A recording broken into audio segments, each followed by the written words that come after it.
Bertemu kembali di Falas Talk bersama dengan saya Fajar B. Selase, staf khusus Menteri Hukum dan HAM bidang transformasi digital.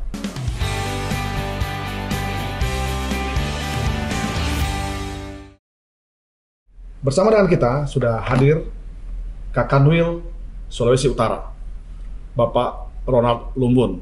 Ya, terima kasih. Kita akan membahas satu tema yang menarik, yaitu mengenai harmonisasi Ranperda. Pak Ronald, apa kabar Pak? Baik Pak. Sehat ya? Sehat Pak.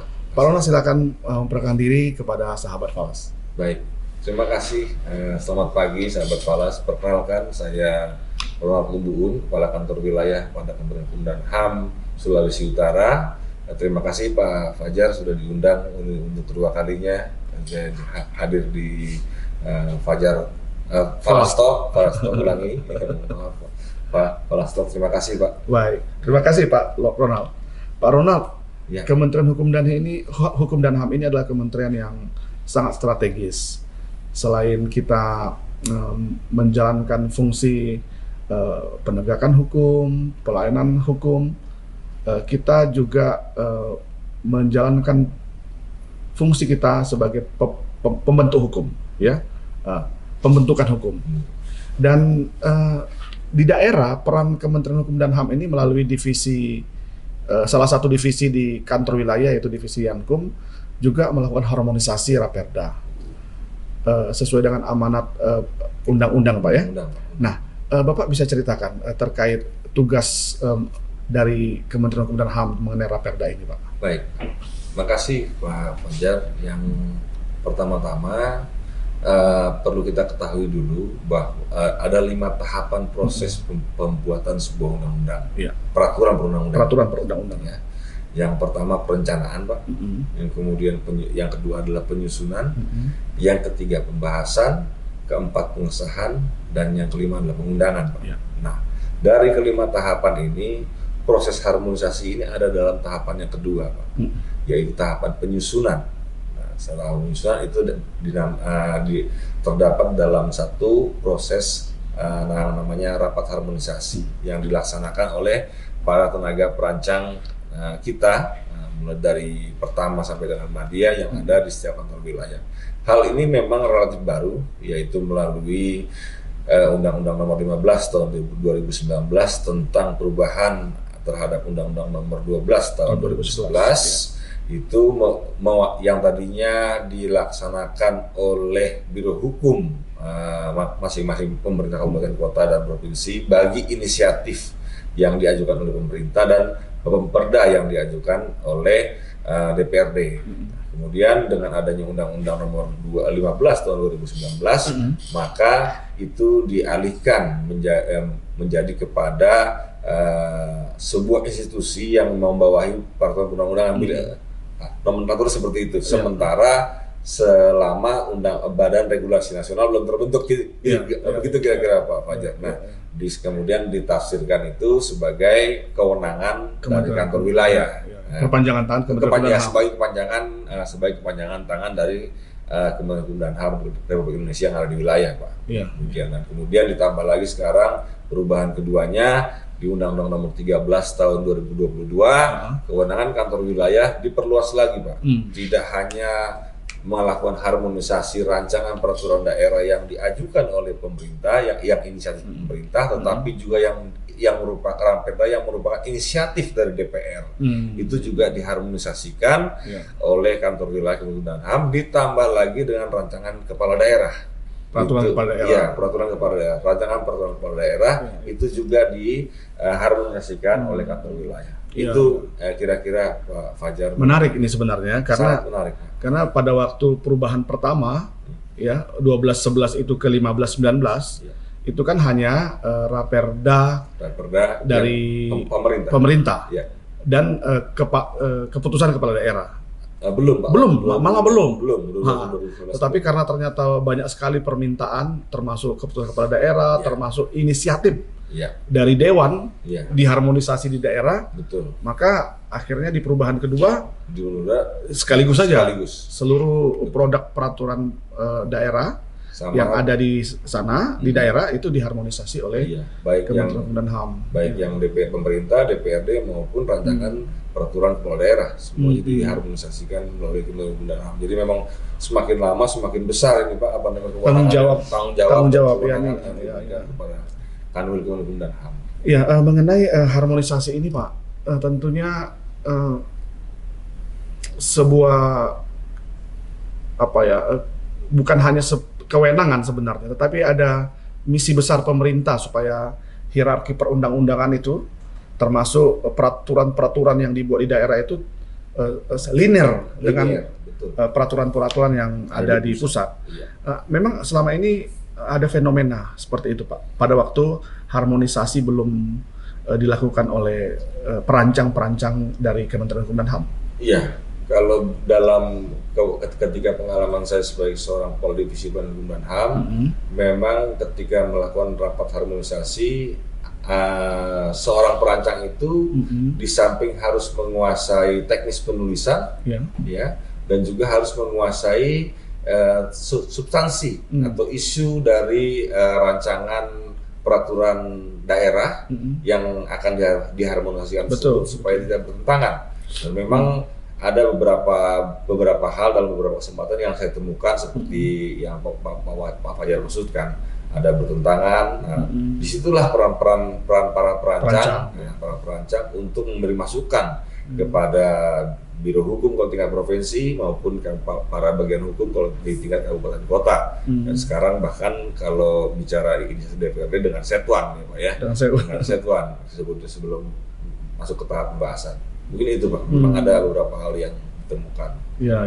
Kita berharap tentu dengan harmonisasi ini jadi satu pintu ya sekarang ya, harmonisasi satu pintu, sudah tidak ada lagi peraturan daerah yang ternyata bertentangan dengan hierarki perundang-undangan ya Pak ya.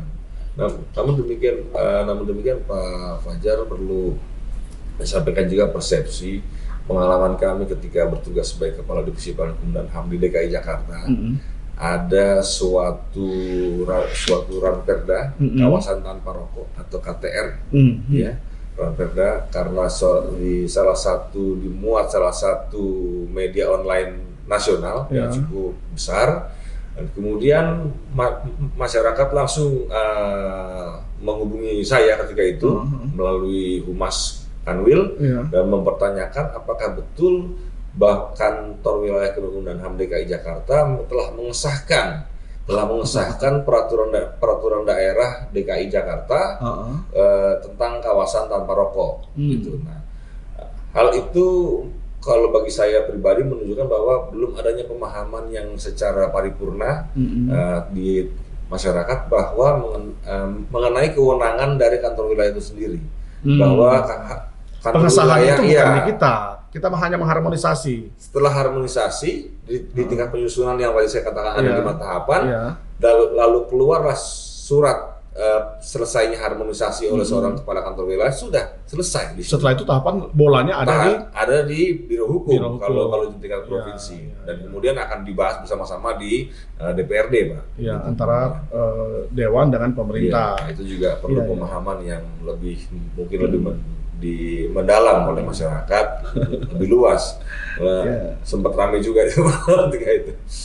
Bahkan bukan saja dari masyarakat yang anti rokok, tapi justru datang dari luar daerah yang menamakan dirinya masyarakat tembakau Indonesia atau masyarakat apa ya? Masalah ekonomi ini. Masalah ekonomi dengan berapa ratus ribu petani cengkeh kita tembakau yang harus diselamatkan. Kira-kira begitu Pak.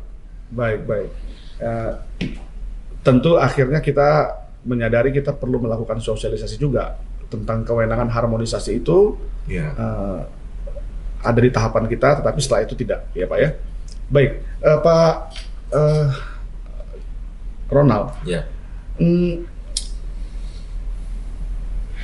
Perancang-perancang kita di daerah itu tentu diharapkan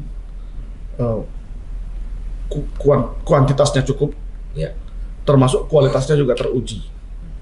Selama beberapa kali menjadi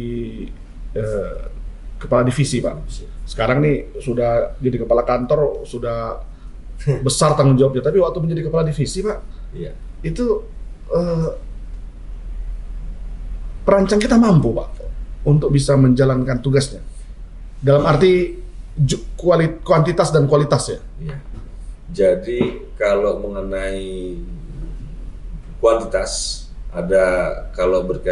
karena saya 2 kali menjadi kepala divisi, Pak, di DKI Jakarta dan juga di Sulawesi Utara. Kalau kita bicara DKI Jakarta relatif lebih ringan, Pak. Lebih ringan dalam pengertian bahwa kita tahu DKI Jakarta ini hanya memiliki 1 DPRD. Iya. Satu DPRD. Dan 1 biro hukum. Jadi perancangnya berapa, Pak, di DKI? Perancangnya itu ada 5, Pak. Oh iya. Ada 5. Nggak perlu banyak ya? Iya. Nggak perlu, karena hanya 1 DPRD. Nah, kalau kita bicara Sulawesi Utara saat ini cukup banyak, tapi jumlahnya saya kurang hafal begitu ya. Tapi untuk menangani 15 kabupaten kota dan juga ditambah dengan ada 2 perkara tadi, ya kan? Inisiatif bupati, inisiatif kepala daerah dan inisiatif. Iya, betul. Itu masih sangat kurang, Pak. Tapi kalau mengenai kualitas secara gradual, secara rutin itu Ditjen PP atau Ditjen Perundang-undangan yang memang instansi induk dari para perancang itu selalu memberikan pembekalan kepada perancang dalam setiap tingkatan, mulai dari dari pertama, muda dan madya. Kalau di tingkat kantor kan nggak yang utama ya, Pak, hanya di unit pusat, Pak, yang ada utama. Demikian. Baik. Kalau di daerah tantangannya tentu akan lebih beragam, Pak, ya. Apalagi misalkan daerah itu tidak bisa dijangkau, ya. Kalaupun bisa dijangkau, tentu anggaran untuk berangkat ke daerah tersebut dalam mengharmonisasikan juga mungkin tidak ada dalam DIPA kita. Biasanya selama ini mensiasatinya bagaimana, Pak?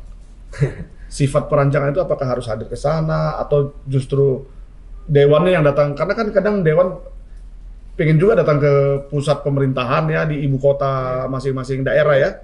Sekaligus kunker katanya, Pak.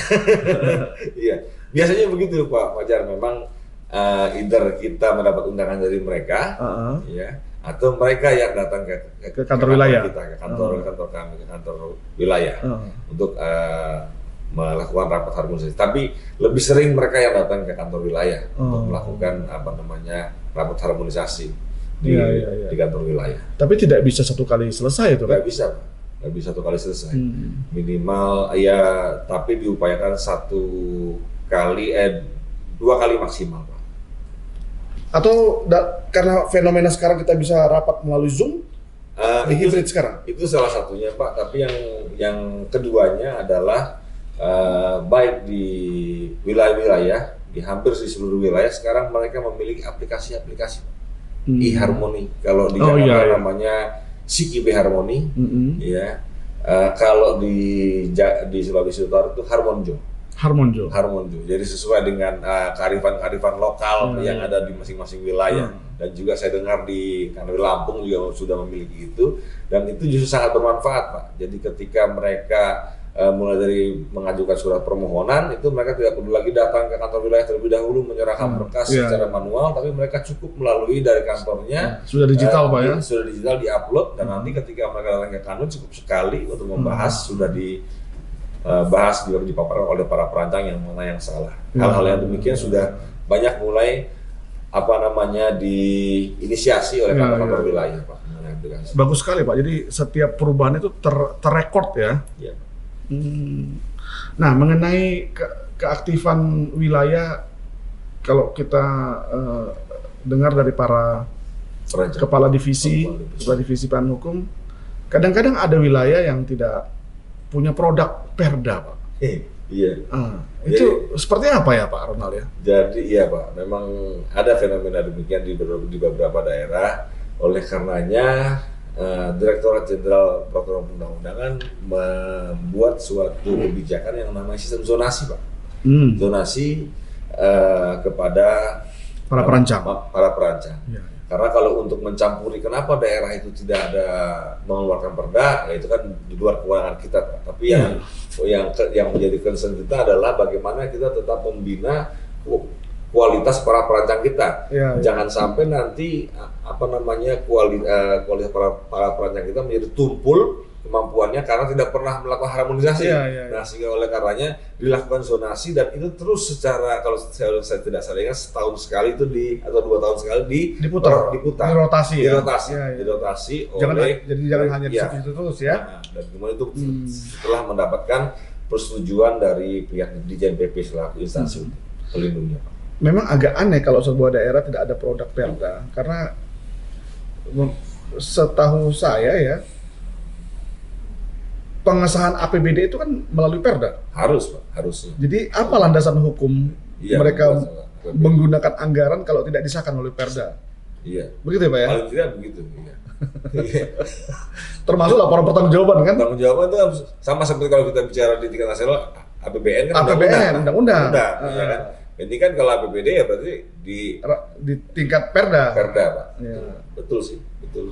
Nah, setelah dilakukan zonasi Pak di daerah Bapak kan sekarang di Sulawesi Utara, kemarin di DKI, setelah ada zonasi, terutama zonasi di daerah-daerah Pak ya. Iya. Itu tingkat harmonisasi dari masing-masing kabupaten kota akhirnya bagaimana? Meningkat atau masih stagnan Pak? Kalau bicara Sulawesi Utara dan DKI Jakarta lancar Pak. Tapi memang kalau kita berbicara mengenai di daerah-daerah lain yang saya dengar dari rekan-rekan Kadivia Hukum dan HAM, itu memang masih ada beberapa yang mohon maaf ego sektoral dalam tanda kutip. Jadi mereka masih merasa mau melaksanakan harmonisasi ya oleh mereka sendiri begitu loh. Padahal atau kendati di Undang-Undang Nomor 15 Tahun 2019 sudah diamanatkan oleh kantor wilayah, diberikan kewenangannya, tugasnya kepada kantor wilayah. Gitu.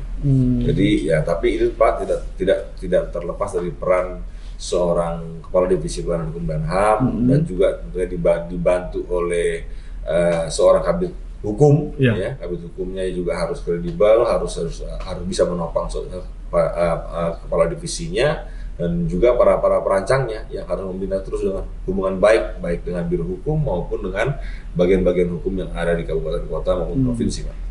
Baik Pak, ini tadi menarik pernyataan Bapak terkait ada juga yang masih ego sektoral.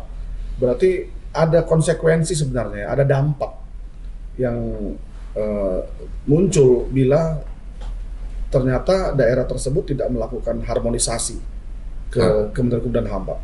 Seperti apa itu konsekuensinya? Ya, harusnya karena itu amanat undang-undang Pak, seharusnya dilaksanakan ya Pak ya. Iya. Tapi ya tadi saya kurang tahu Pak, karena kebetulan di daerah saya Sulawesi Utara dan DKI Jakarta ya sampai saat ini dari berjalan lancar Pak. Berjalan lancar. Iya. Tapi seharusnya itu dilaksanakan karena merupakan amanat atributif yang diberikan oleh undang-undang untuk melaksanakan harmonisasi. Iya. Yang pasti kalau suatu saat dia tidak melakukan harmonisasi dan Perda tersebut ternyata bertentangan dengan peraturan perundangan di atasnya, ya bisa dibatalkan ya Pak? Bisa. Tetap bisa.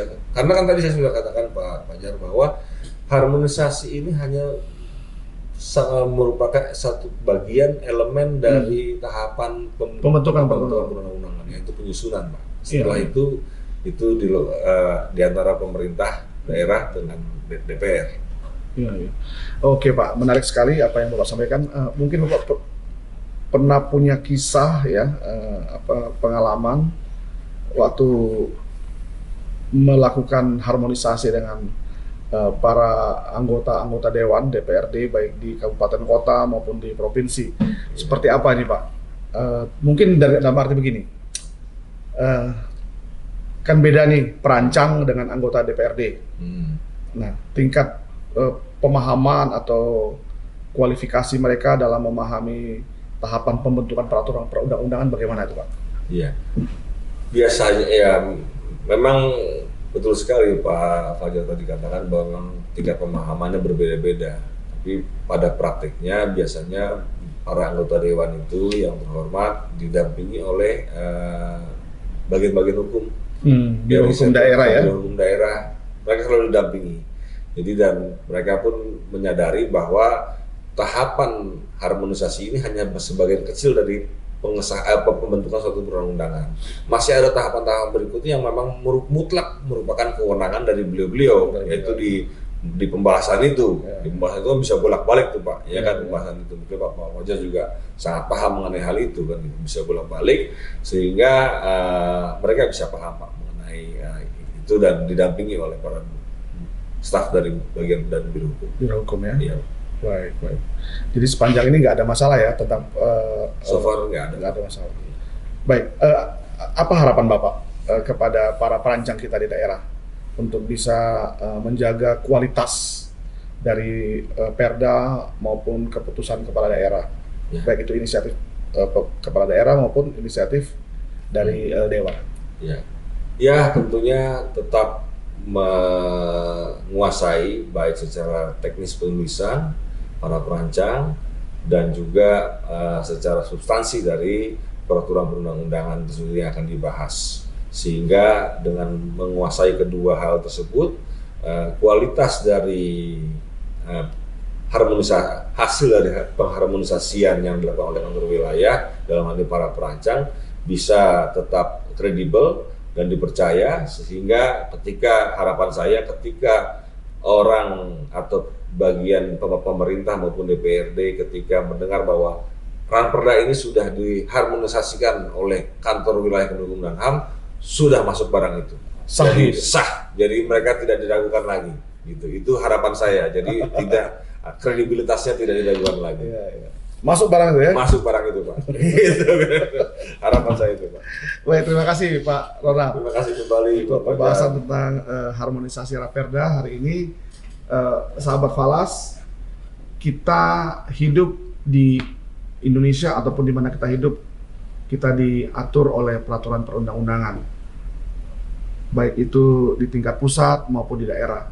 Tentu di daerah ada peraturan yang kita kenal dengan Perda, dan dalam proses pembahasan Raperda tersebut ada tahapan harmonisasi, dan harmonisasi itu dilakukan oleh Kementerian Hukum dan HAM, Divisi Yankum dan HAM di daerah. Proses harmonisasi ini penting, kenapa? Supaya dipastikan tidak bertentangan dengan hierarki perundang-undangan yang berada di atasnya. Kiranya seluruh pihak yang berkepentingan dalam melakukan harmonisasi Perda ini bisa mendapatkan gambaran apa yang harus dilakukan dan bagaimana cara melakukannya. Jangan lupa like, subscribe, follow, dan selalu ikutin Falas Talk. Berikan komentar yang positif agar mendapatkan kesempatan pertama terkait Falas Talk. Sampai ketemu di Falas Talk sesi berikutnya.